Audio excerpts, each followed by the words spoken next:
Je suis amoureux de l'idée de l'Amérique. Cette phrase, signée Sergio Leone, résume au mieux toute la dimension de son cinéma. Si pour beaucoup l'œuvre du réalisateur italien se résume au renouvellement du western, que les plus médisants réduiront au western spaghetti, un qualificatif qu'il rejetait, Leone, bien au-delà d'un genre tombé en déshérence, va révolutionner le cinéma mondial en inventant un nouveau langage cinématographique.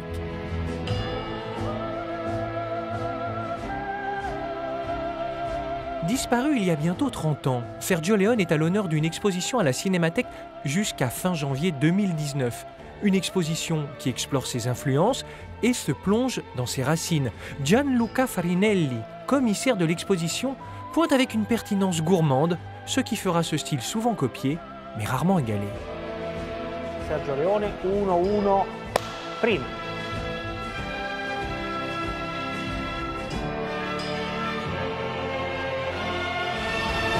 À l'époque, c'est une œuvre qui n'a pas été très reconnue par la critique. Et par exemple, il faut bien dire qu'il n'a jamais gagné aucun prix international.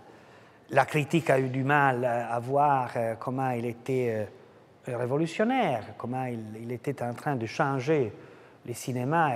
Je pense que Sergio Leone a eu vraiment une importance essentielle pour faire entrer le cinéma dans la modernité. Tarantino dit que quand il a besoin d'un premier plan, d'un gros plan, demande à son directeur photo « Donnez-moi un Sergio Leone ». Et la présence de Sergio Leone est très forte dans le cinéma contemporain. Moi, je pense que George Lucas n'aurait jamais pu faire Star Wars s'il n'avait pas vu les films de Sergio Leone et écouté la musique d'Ennio Morricone.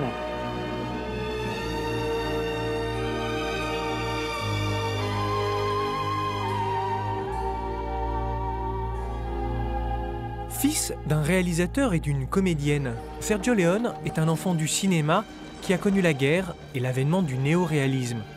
Il débute comme assistant réalisateur à Cinecittà et travaille avec nombre de réalisateurs italiens et américains comme William Wyler, Robert Wise ou encore Fred Zinman. Il dira de ses débuts « J'ai plus appris en quelques semaines avec Vittorio De Sica qu'en plusieurs années avec les réalisateurs américains ». Je pense que De Sica était un grand maître pour Sergio Leone pour plusieurs raisons. C'est le premier à essayer de montrer un West plutôt réaliste, un West multiethnique, dans lequel il n'y a pas seulement les Blancs, un West dans lequel les acteurs sont sales. Il avait même une machine pour mettre la poussière aux acteurs. Et surtout, moi je pense que Sergio Leone a appris de Vittorio De Sica comment diriger les acteurs. Et Sergio Leone est un directeur d'acteurs extraordinaire. Tout est bon, même les figurants les plus inconnus marchent d'une manière sublime. Et puis, il a découvert Clint Eastwood.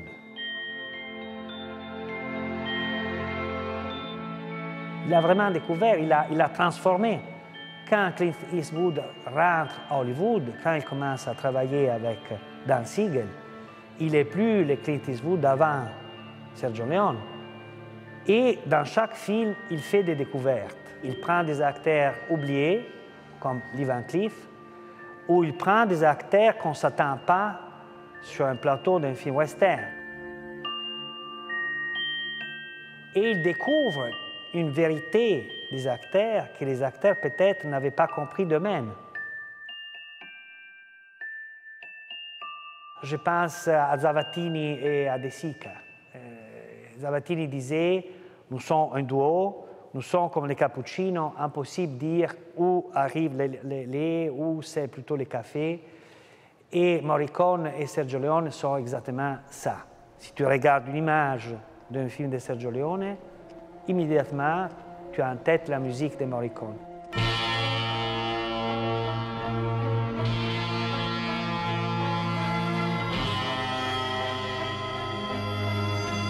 À partir du moment, il utilise même la musique de Morricone, que Morricone composait avant le tournage, pour faire entrer les acteurs dans l'empathie, dans la bonne empathie.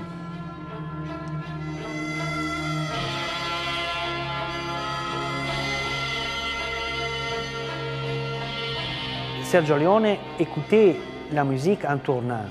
Ça veut dire que les rythmes de la scène étaient dans la musique. La langue de la musique est la langue du cinéma. Il a dit que Morricone était un des scénaristes de ce film.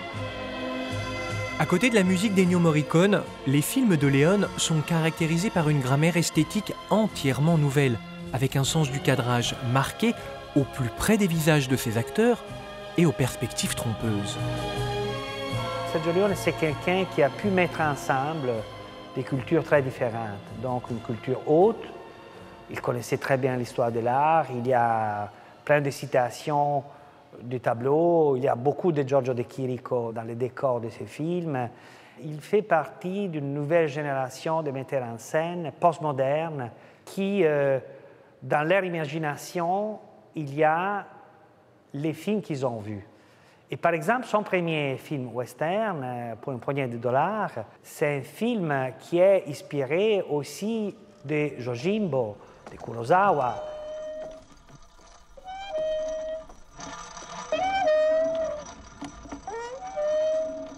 Avec Sergio Leone, le cinéma peut s'arrêter, peut même raconter rien pendant quelques minutes, comme dans les débuts de C'era una volta il West, dans lesquels rien ne se passe, dans lesquels les protagonistes sont les bruits. Et cette dilatation temporelle, qui avant appartenait plutôt à la littérature, c'est une invention que Sergio Leone donne au cinéma.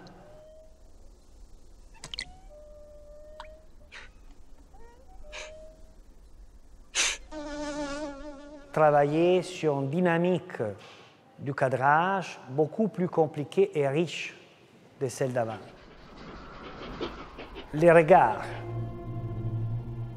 l'idée qu'on peut s'approcher beaucoup plus des acteurs. Looks like we're shy of one horse.